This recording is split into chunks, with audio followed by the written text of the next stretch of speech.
उधर दिखाओ, ऊपर दिखाओ, नीचे दिखाओ। ठीक है।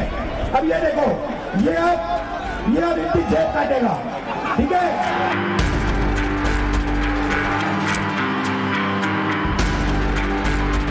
भैया यादव जी, आप उधर देखो। भैया आप इसके जेब में हाथ डालो।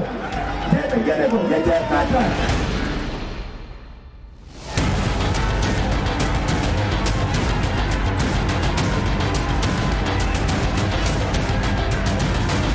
कि राहुल जी जितना बोलेंगे वो हमारे लिए उतना अनुकूल होता है। जहां में वो पाव रखेगा वही स्थान, वही इलाका बीजेपी के लिए एकदम बढ़िया हो जाते हैं। वो बीजेपी का सबसे बड़ा स्टार कैंपेनर है। हम लोगों को ये अच्छा लगता है कुछ तो बोलें, और जितना बोलेंगे उतना हमारे लिए अच्छा होगा।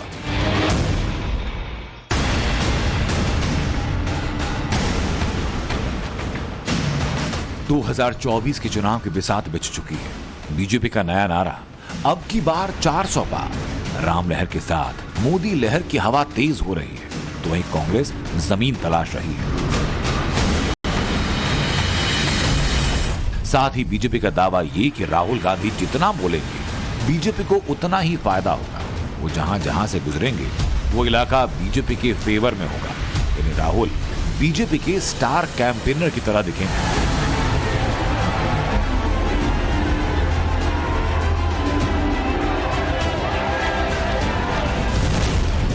पहले असम के मुख्यमंत्री हेमंत बिस्वा शर्मा ने राहुल गांधी को बीजेपी का स्टार कैंपेनर कहा। अब उत्तर प्रदेश के मुख्यमंत्री आदित्यनाथ योगी ने कहा कि अगर राहुल चुप हो जाते हैं तो उनके लिए अफसोस की बात होगी, क्योंकि राहुल जितना बोलेंगे उतना ही चुनाव में बीजेपी को फायदा होगा। राहुल गांधी बस अभी कुछ ही दिन पहले यहाँ उत्तर प्रदेश में भारत जोड़ो न्याय यात्रा कर रहे थे, और ऐसा लगा कि उन्होंने लोगों की तरफ ये कहा कि जय श्री राम करते रहते हो, तुम लोग हार चुके हो। ये राहुल गांधी के वक्तव्यों को आप कैसे देखते हैं? देखिए, जिन लोगों ने हमेशा देश के साथ अन्याय किया हो, वे आज न्याय यात्रा पे निकले हैं, और हम लोगों को लगता है कि कांग्रेस की सबसे बड़ी विफलता है कि राहुल जी जितना बोलेंगे वो हमारे लिए उतना अनुकूल होता है। हम लोगों को तब अफसोस होता है जब राहुल जी मौन हो जाते हैं या विदेश कहीं चले जाते हैं। इसलिए हम लोगों को ये अच्छा लगता है कुछ तो बोलें, और जितना बोलेंगे उतना हमारे लिए अच्छा होगा।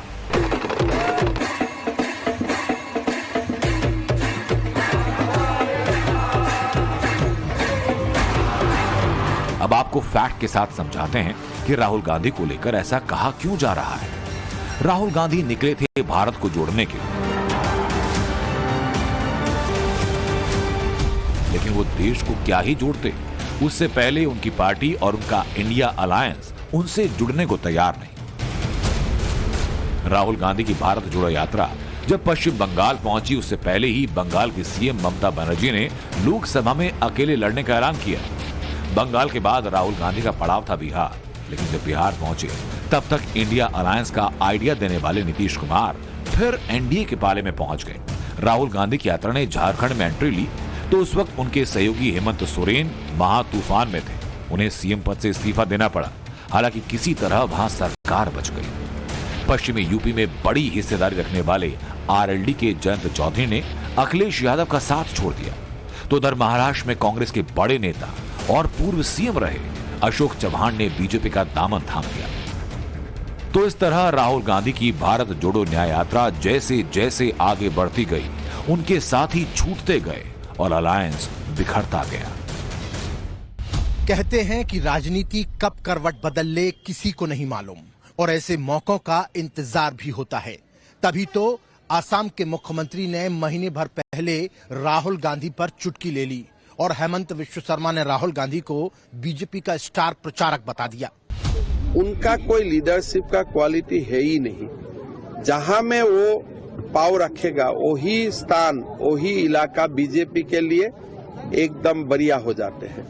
वो बीजेपी का सबसे बड़ा स्टार कैंपेनर है।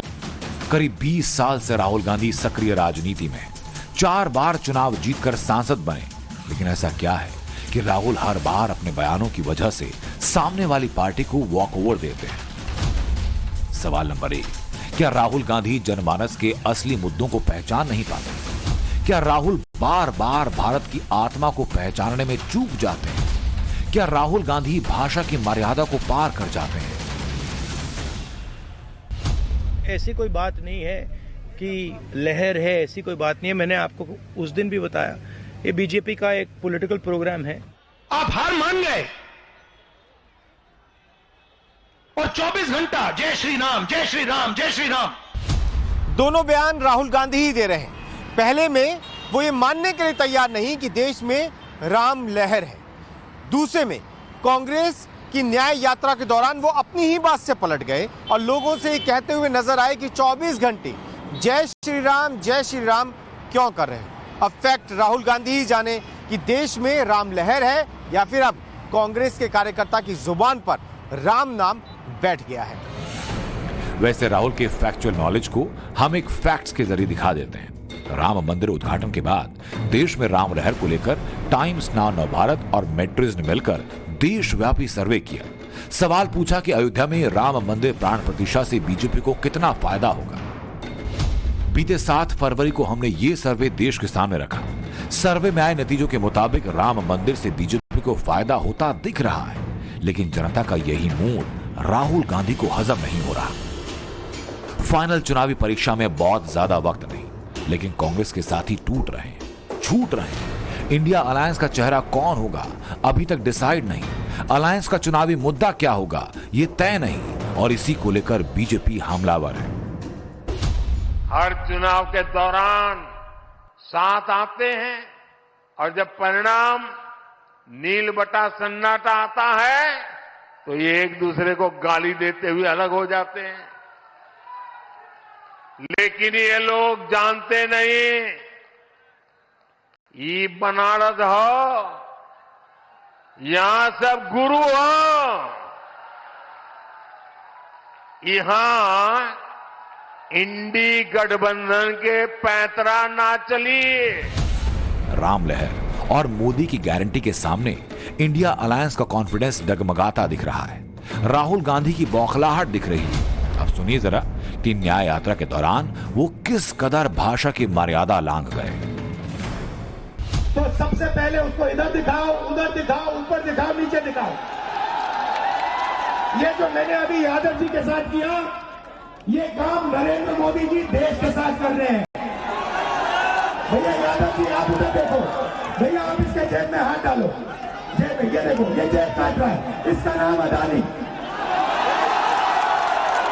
भैया तीसरा आया ऊपर। अच्छा भैया इसमें एक डंडा लो, इसको एक डंडा लो, ये डंडा लो, ये भैया झंडा हटाओ और ये डंडा दो इसको भैया। अच्छा इस डंडे को हाथ उठाओ। ये देखो भैया, ये अमित शाह डंडा लिए, ये मोदी जी, अदानी जी, अमित शाह जी, ये सीबीआई, ईडी, इनकम टैक्स, ये उसका डंडा है। एक तरफ राहुल गांधी न्याय यात्रा करते हैं, लोगों की फिक्र करते हैं, सत्ता पर बैठे लोगों पर सवाल खड़े करते हैं, तो वहीं दूसरी तरफ न्याय यात्रा से बीच में ही गायब हो जाते हैं। जी हां, फिलहाल राहुल गांधी ने न्याय यात्रा से ब्रेक ले लिया है और वो लंदन चले गए हैं। ऐसे में राहुल गांधी सबसे बड़े चुनाव को लेकर कितने सीरियस हैं, ये सवाल उठने लगा है। सवाल तो इंडिया अलायंस वाले भी उठा रहे हैं। राहुल की न्याय यात्रा जब मुर्शिदाबाद में श्रमिकों के बीच पहुंची, राहुल ने मजदूरों से बात की, फोटो खिंचवाई, लेकिन ये बात ममता बनर्जी को नागवार गुजरी। ফটোশুট করছে সব। এখন আবার নতুন দেখছি নতুন করে ফটোশুট, যারা কোনোদিন চায়ের দোকানে বসেইনি, চা বানাতে জানেই না, বাচ্চাদের আদর করেইনি, শিশু বলতে কি বোঝেই না, বিড়ি বাদতে জানেই না, কোনোদিনও বিড়ির বদলে অন্য কিছু হয়তো খায়, খেতেই পারে। আমাদের গ্রামীণ লোকেরা অনেকে বিড়ি খায়, এটা নিয়ে আমি বলছি না। বাবা বসন্তের কোকিলরা চলে এসে जिनको राहुल अपना साथी मानते रहे। पहले तो उन्होंने बंगाल में साथ चुनाव लड़ने से इनकार कर दिया, फिर राहुल की राजनीतिक समझ पर सवाल उठा दिए। सवाल हो भी क्यों ना, राहुल तो खुद अपने बयानों में उलझ जाते हैं। सुबह उठते हो, चाय गरम करने के लिए स्टोव में कोयला डालते हो, उसको जलाते हो। कहते हैं कि राजनीति में एक बयान से बाजी पलटी जाती है, तो राहुल तो बार बार ऐसे बयान देते हैं जिसकी ताक में बीजेपी बैठी होती है। एक तरफ बीजेपी पूरी प्लानिंग के साथ कैंपेन चलाती है, मोटिव के साथ हर कदम उठाती है, तो राहुल गांधी का ये रवैया भी बीजेपी खेमे को खूब भाता है और इसलिए बीजेपी के लोग कहते हैं कि राहुल बीजेपी के स्टार कैंपेनर हैं। Bureau report, times now Bharat.